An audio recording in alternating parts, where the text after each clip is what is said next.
The storm was merciless, a howling, blinding fury that erased every landmark and hope.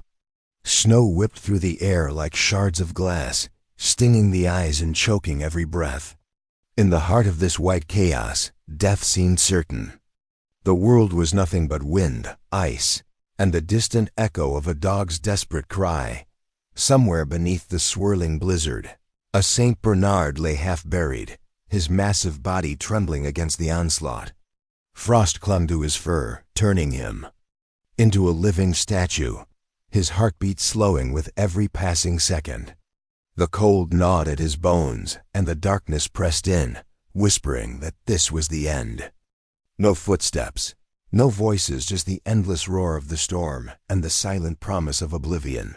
But as the night reached its coldest, something inside the dog refused to surrender. With a guttural growl, he forced himself up, eyes blazing against the storm. He staggered forward, each step a battle against the snow that threatened to swallow him whole. The wind screamed, but he pressed on, driven by a memory only he could see, a face, a voice, a reason to live. Suddenly, he stopped and began to dig furiously, his paws tearing at the frozen ground. What was he searching for in this graveyard of ice?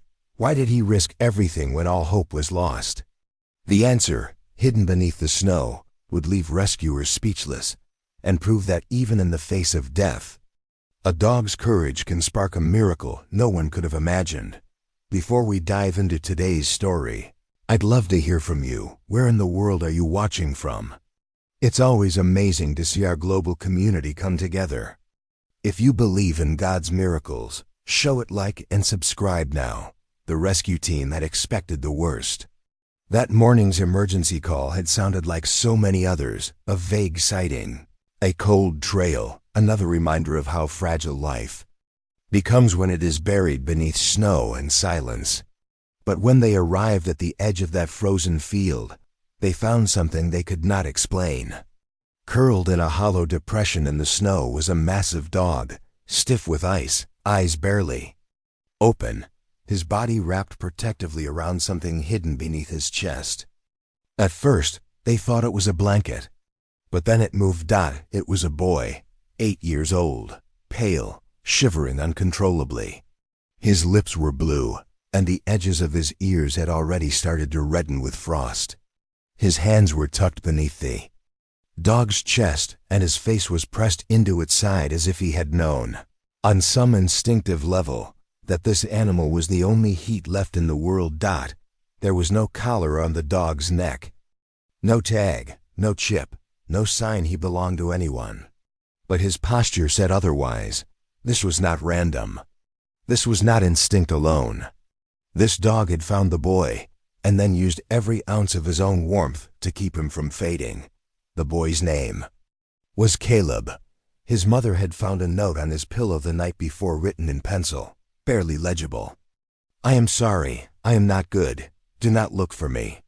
No one knew how far he had walked. He had no gloves, just a light jacket and shoes not meant for ice. Most people would not have survived 2 hours in that storm.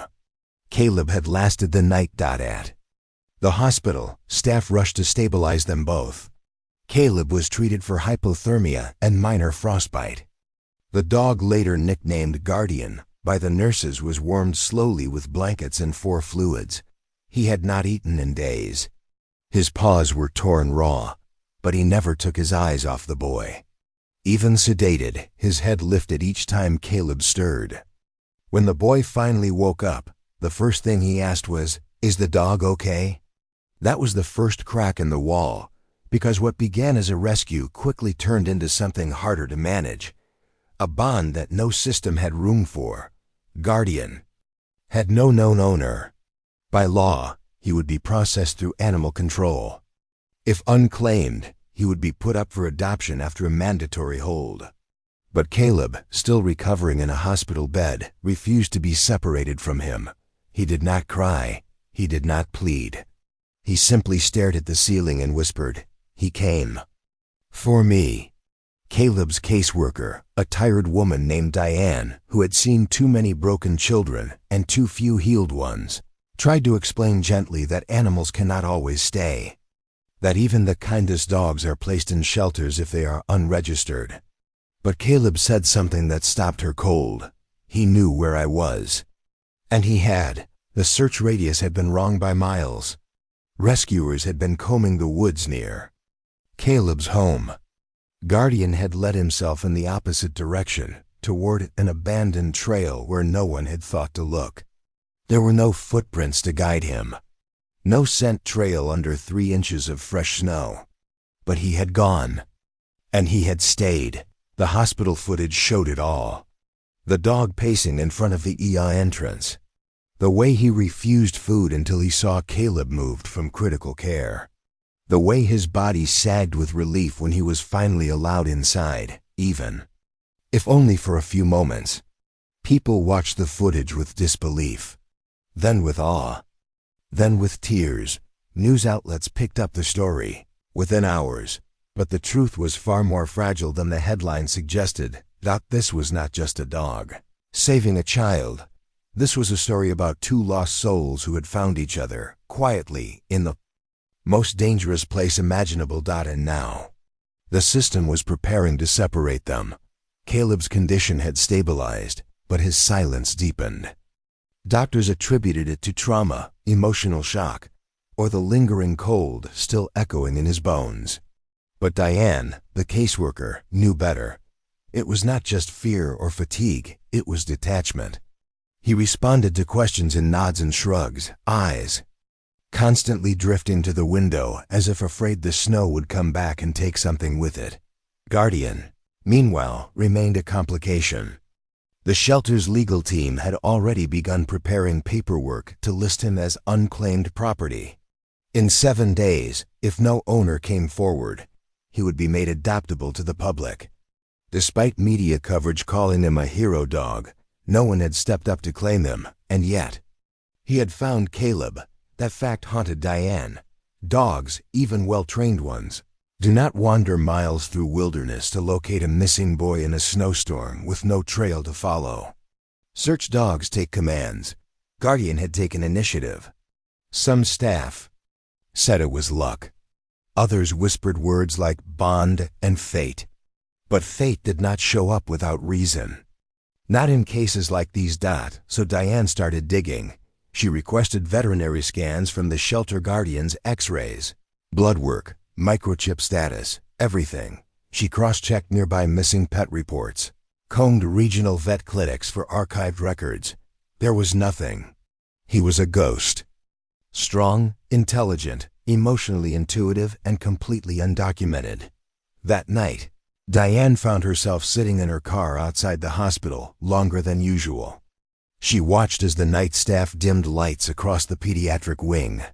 In one window, a soft shape pressed against the glass. Guardian, lying on the floor beside Caleb's bed. The hospital had made another exception. Just one more night, they said. Inside that room, a quiet miracle had been unfolding. Caleb had begun speaking, but only to the dog. Whispers, half-sentences, fragments of things too fragile to say aloud to people. Nurses reported hearing phrases like, "It was too loud," and "They laughed when I cried." Diane tried not to imagine what those words meant. Then, on the 4th morning, Caleb asked for paper and a pencil. He drew Guardian in detail.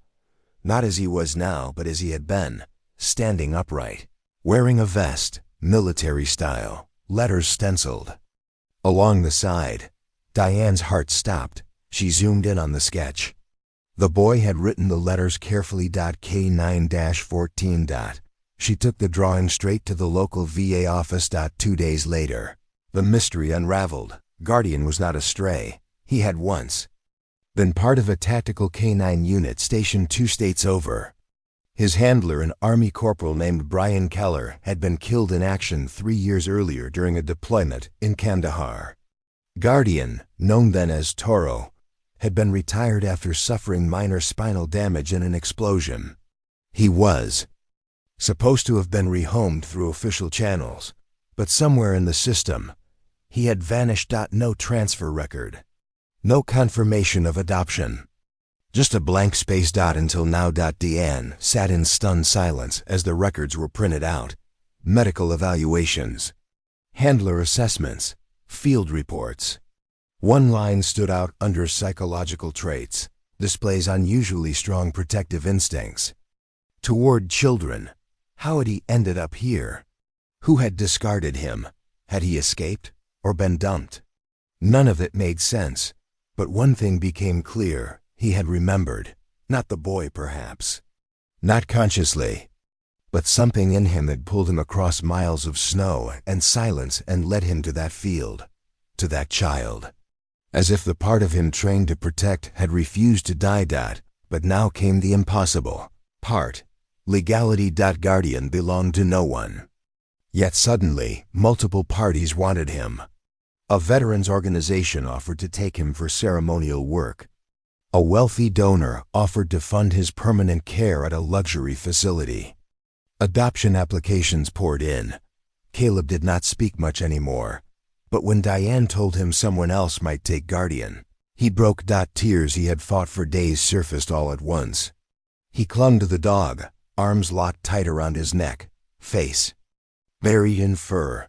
He did not leave me, Caleb sobbed. I will not leave him. It was not a tantrum. It was a promise. And Diane knew then, whatever rules stood in their way, she would not be the one to separate them. But conflict rarely ends with conviction alone. A city hearing was scheduled. The adoption process would have to be approved under exception. Diane prepared files, medical proof, emotional evaluations, Caleb's drawings. She rehearsed her argument 100 times, but in the back of her mind, one question pulsed louder than the rest. What would happen? If they lost, what happens to a bond that saved a life?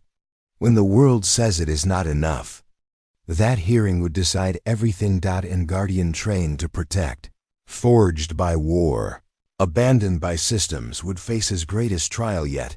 Not to fight, but to be fought for. The hearing was 3 days away, but Diane could not rest.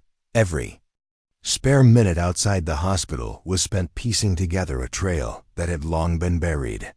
She knew there was more than the quiet miracle of a forgotten dog finding a broken child in the middle of a storm. Something in Guardian's eyes carried weight. Not just sorrow, but knowledge, experience, as if he had walked the full length of loss before, and remembered every step. She returned to the VA office and requested access to retired military K-9 handler records, citing Guardian's tattoo ID under the name Toro. Most of the files were cold black ink on yellowing paper. Mission logs, deployment dates, handler notes that read like battlefield eulogies. But then she found the one that mattered. His handler's name had been Brian Keller, 29, Marine. Killed in Kandahar in 2021 after a routine patrol was ambushed by insurgents. According to the report, Guardian had not just survived the explosion, he had pulled Brian's body out of open fire, dragging him nearly 30 feet before collapsing beside him. Witnesses said he refused to leave the body until he was forcibly restrained. Diane swallowed hard as she scrolled through Keller's service photos. One of them stopped her cold. It was a blurry image, snapped in a quiet moment, Keller sitting cross-legged in the dirt, Guardian beside him. And in the corporal's lap, a child. Not Afghan, American. Diane zoomed in. It was Caleb, smaller, younger, but unmistakable. Her heart hammered. The metadata confirmed it. The image was taken at a family base reunion nearly 5 years ago, when Keller had been on a short leave. Caleb had been there with his father, who served in logistics and was stationed temporarily at the same outpost. Somehow Guardian had remembered, not a scent, not a command, a child. And not just any child, one he had once watched over, Diane. Sat in the empty records room, blinking against tears that refused to fall. This was no coincidence. Guardian had not wandered aimlessly. He had followed a thread buried deep in memory, faint, fragile, but unbroken. That night, she returned to the hospital and sat beside Caleb's bed. The boy was awake, arms wrapped around Guardian's neck, the way he always was now. She took out the photo and placed it gently in his lap. He stared at it for a long time without speaking. Then, softly, "I remember him." It was not a statement of surprise. It was a quiet confession. "My dad let me feed him once," Caleb whispered. "He sat with me when the others left." Guardian lifted his head, eyes landing on the photo like he too recognized something sacred in it. Caleb added, almost inaudibly, "I used to have nightmares, but not when he was there." For a child so small to carry memories so old, it shattered something in Diane. This was not just about survival anymore. This was reclamation. Guardian had not saved a stranger. He had come back for someone he once knew. The next morning, Diane met with the hospital legal team. She presented the image, the records, the deployment logs. She told them the truth. Guardian was not just a dog. He was living memory-walking evidence of a bond that had survived time, war, and death itself. The team was silent for a long time. Then someone finally said, "We cannot treat this like a routine case anymore." And they were right. But bureaucracy rarely gives way to sentiment. The shelter director still insisted that without formal ownership transfer or proof of chain of custody, Guardian had to be processed like any other animal. The fact that he had gone unclaimed for 3 years made the case even murkier. The adoption list was growing, and pressure from donors, viewers, and veteran groups added layers of noise no form could quiet. The story had gone viral across social media. The clip of Caleb hugging Guardian under his hospital blanket had been shared over 6 million times. Headlines called him the dog who found a boy the world lost. But virality does not grant legal protection. It only heightens scrutiny. So Diane made one final move. She contacted Brian Keller's parents. They lived in a quiet suburb 2 hours away, retired, quiet, reclusive since their son's death. When Diane explained the situation, there was a long pause. Then Keller's mother asked, "He is still alive?" Diane said yes. Guardian was not just alive. He was fighting. 2 days later, the Kellers walked into the hospital with a folder in hand, original service documents, discharge papers, and a handwritten letter Brian had sent just weeks before he died. It contained a single line that would change everything. "If anything ever happens to me, I hope Toro finds someone else to watch over, maybe one of the base kids. He always liked them more than me anyway." The judge at the hearing read it twice. Then he looked at Caleb, silent, pale, holding onto Guardian's leash like it was the last thread he trusted in the world. And for once, the law listened to something older than itself. It listened to love. The ruling was unanimous. Guardian would stay, not as a rescue, but as family. The judge's gavel had barely fallen before the media turned the hospital sidewalk into a flashpoint. Reporters waited with cameras cocked. Microphones jutted through air like weapons. What made the dog do it? Was it luck? How does a military dog end up saving a boy from suicide? Diane shielded Caleb as they exited the building, but Guardian walked calmly between them, head low, body alert, every step grounded like a soldier moving through a minefield of noise. For a few brief days, they were allowed peace. Caleb and Guardian were given a temporary home in a quiet house owned by the hospital foundation. It sat at the edge of town, where snow melted slower and the trees stood like silent sentries. Inside that home, Caleb began to rebuild. He still did not talk much, but he laughed once when Guardian slipped on the hardwood floor. And he slept deeply, finally, without waking in the middle of the night clawing for breath. It was progress. Fragile, precious. But then, the letter arrived. It was from a private security firm in Nevada. They claimed Guardian as government property, citing old documents that classified him as active asset decommissioned rather than retired unit. According to their legal department, he had been lost in a transport error, never formally decommissioned, and therefore still fell under their operational inventory. They wanted him back. The order was not just a threat. It was a legally binding retrieval request. If not returned voluntarily, law enforcement could be involved. Diane stared at the document, hands trembling. The organization had resources, lawyers, muscle, and zero emotional investment. To them, Guardian was a line item. A missing dog with value on paper. They did not care about Caleb's recovery. They did not care that Guardian had risked his life to save a child no one else had reached in time. She had 24 hours to respond. Caleb sensed the shift in the room before anyone said a word. He watched Diane pace. Watched Guardian tilt his head, ears twitching with every whispered call. Then finally, Caleb asked the question she had been avoiding. "They want to take him, don't they?" She did not lie. "Yes." The boy turned away, shoulders curling inward. For several minutes, he said nothing.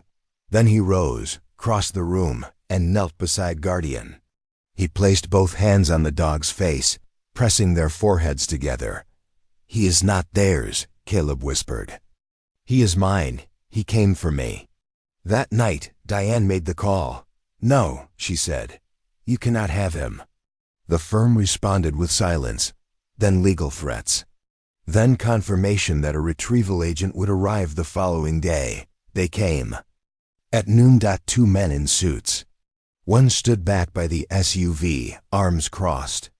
The other approached the door with a binder in hand and a badge clipped to his belt. Diane opened the door calmly.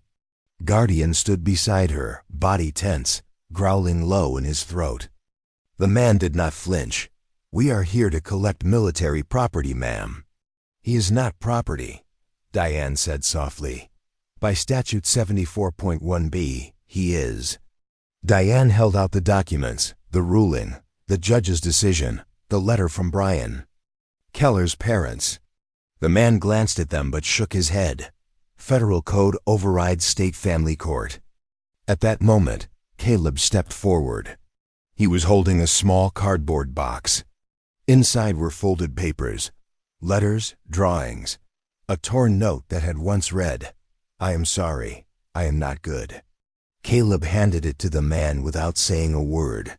The agent looked down, confused, then slowly read the pieces, one by one. When he looked up, something in his expression had shifted.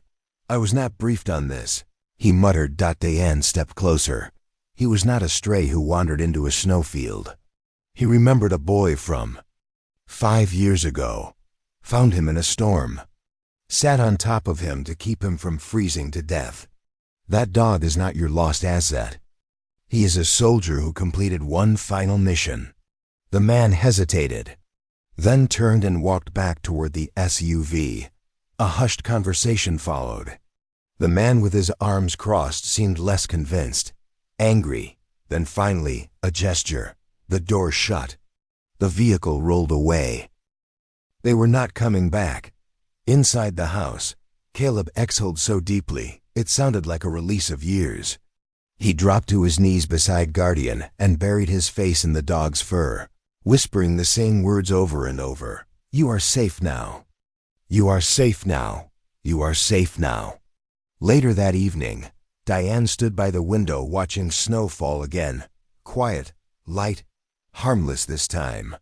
She thought of the child who had once walked into that same snow to disappear, and the dog who had walked farther, just to bring him back. That confrontation was not fought with fists or courtrooms. It was fought with memory, loyalty, and the refusal to let go. Guardian had rescued Caleb once before. This time, it was Caleb who kept him free. The snowfall deepened overnight, cloaking the quiet little house in a silence so complete it felt like the world had paused to catch its breath. Inside, Guardian lay curled at the foot of Caleb's bed, chest rising. In slow, even waves, Caleb had fallen asleep mid-sentence, his fingers tangled in the fur that had once shielded him from death. The boy had stopped flinching in his dreams. He no longer startled awake. That, Diane thought, was the most fragile kind of progress, neither medical nor measurable, but unmistakable. But early the next morning, something was wrong. Guardian did not rise. His ears did not twitch when Caleb called his name. His breathing, still steady, had grown shallower. The old scars on his legs looked darker than usual, his muscles tense as if bracing against some silent pain. When Diane approached, she saw it in his eyes, alert, but distant. As if his body was fighting a storm without sound. The vet arrived within the hour. There was no injury, no external cause. But the X-rays told another story: internal inflammation, pressure on the spine, complications from the injuries he had suffered overseas, ones that had never been properly treated. His rescue of Caleb had been more than noble. It had been costly. Long walks through snow, hours without food, the cold, the strain. It had all pushed Guardian past his limits, and now his body was starting to fail. The vet's voice was gentle but firm. He needs rest. Real rest. No more climbing stairs, no more running. If he pushes too far again, it may be permanent. Caleb sat quietly during the entire examination, lips pressed into a tight, pale line. When the vet left, he stood and walked to Guardian's side, sitting down cross-legged beside him, hands resting gently over his ribs. He did not cry. He just breathed with him, in and out, as if offering his own strength with every breath. Diane stood in the doorway and watched, feeling something tighten in her chest, not fear, but reverence. This was not the panic of a child about to lose his companion. This was something older, a kind of sacred waiting, like the quiet you find in a church when no one is looking. That night, Guardian barely moved. Caleb stayed beside him, refusing to leave even when his legs went numb. Diane brought blankets, hot water bottles, and heated rice packs. She lit candles around the living room. There was no TV, no talking, just the crackle of the old radiator and the slow, rhythmic rise and fall of the boy and the dog. Two souls, holding each other together. At one point in the night, Caleb whispered something Diane could barely hear. "He saved me before I was even lost." She wanted to ask what he meant, but something in his voice told her not to. The answer belonged to him. To them. By morning, the worst had passed. Guardian lifted his head, weak but steady. He nudged Caleb's cheek gently, the way he always had, and Caleb finally smiled, exhausted, tear-streaked, but whole. Diane knew then what the vet had meant. This was not a fight that could be won with medicine alone. It was spiritual. The body would heal only if the soul allowed it. And somehow, the presence of one child's love had reached further than IVs or prescriptions ever could. In the quiet that followed, Diane made a decision. She called a man she had not spoken to in years, a friend who ran a therapeutic farm in the valley, a place where wounded animals and children healed side by side. A place where Guardian could walk soft paths instead of icy sidewalks, where Caleb could grow among the quiet, not the noise, where healing was not rushed, but allowed. That evening, she told Caleb. He nodded slowly, then reached down to scratch behind Guardian's ear. "Home," he whispered. In Guardian, without a sound, placed his paw gently over the boy's hand, as if to say, yes. The move to the farm was not dramatic. There was no fanfare, no final goodbye to flashing cameras. Just one morning, soft with mist, when Diane packed 2 bags and gently nudged Caleb awake. Guardian rose without being called. He knew. Some part of him always did. His steps were slower now, cautious, but he still moved like someone who had made a promise and meant to keep it. The farm sat at the edge of a valley, where the sky opened wide and the grass moved like water in the breeze. There were no sirens here, no fluorescent lights, just rows of trees, a wooden barn, and a fence that let the wild in without letting safety out. Caleb stepped from the car in silence, then turned in a full circle, taking it in. The wind tugged at his jacket, and Guardian's nose twitched as he caught the scent of horses, hay, and the deep, rich earth. For the first time in months, Caleb did not flinch. Their days began slowly, mornings with warm oatmeal and herbal tea. Guardian curled beneath the breakfast table like a shadow that had always belonged there. Diane stayed for the first week, watching Caleb explore the garden rows and feeding goats from his palm. But it was in the quiet that she saw the change. He began humming to himself, not songs with lyrics, just sounds. Sounds that used to be silence. The kind of sounds only children make when their hearts begin to come back online. Guardian, too, began to heal. He still limped after longer walks, and his hind leg would tremble when he lay down too quickly, but his eyes brightened. He started following the morning light, curling up in windowsills, head tilted toward the sunrise like he remembered something good about being alive. At night, he lay beside Caleb's bed, not out of duty, but comfort. A ritual, a tether. 2. Beings who had once been lost in different ways now rested in a home neither one had been looking for, but both had needed. As weeks turned to months, the farm became something more than a refuge. It became a rhythm. Caleb helped the staff plant vegetables in spring, and Guardian took to watching over the youngest rescues, the rabbits, the lambs, the quiet ones. No one trained him to do it. He just sat beside them for hours, tail flicking, breath steady. He had never stopped guarding. Only the battlefield had changed. One afternoon, a van pulled into the gravel drive. It was from a local VA hospital. Diane had arranged the visit quietly. A few of the veterans stepped out slowly, unsure of why they had come. And then they saw him, Guardian, sitting upright by the garden path, watching like a soldier on duty. One man fell to his knees without speaking. Another simply whispered, "I remember him." Word spread. Visitors increased. Not tourists, but survivors, veterans, children who had stopped speaking, people who had run out of places to be okay.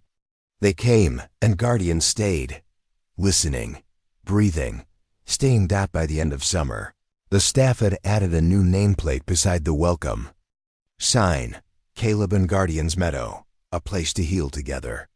No one needed to explain what it meant. You could feel it just walking through the gate. Diane visited often, sometimes bringing other children from the city. Not all were ready. Not all stayed. But those who did often found something in Guardians. Eyes they could not name but trusted. It was not magic. It was memory. Shared pain that had been turned into shelter. One evening, under a sky streaked with gold, Caleb sat beside Guardian in the field, back against the same old oak tree where they often rested. He reached into his pocket and pulled out the torn piece of paper he had once handed a stranger in a dark suit, the one that said, "I am sorry. I am not good." He looked at it for a long time, then slowly tore it in half. Then in half again. The pieces floated into the breeze like dandelion seeds. Guardian did not move. He just let his head rest on Caleb's shoulder and closed his eyes. There was no dramatic ending. No final speech. Just this: a boy who did not run anymore, and a dog who no longer had to search. Some bonds do not begin with words. They begin in silence, in snow, in scars, in the spaces where language fails but presence remains. Caleb and Guardian never made a promise out loud, but they lived one, every day, with each step forward, not just from trauma, but toward trust. Guardian was never just a rescue. He was memory that refused to fade. A reminder that even when we think we are forgotten, someone, somewhere, still remembers who we are, at our core, at our breaking point, and beyond it. And Caleb? He did not just survive. He returned to laughter, to light, to growing things, returned to being seen not as a broken boy, but as someone who mattered. All because one forgotten soldier in fur chose not to let go. Unshakable, unexplainable, undeniable. If this story moved you, do not scroll past it.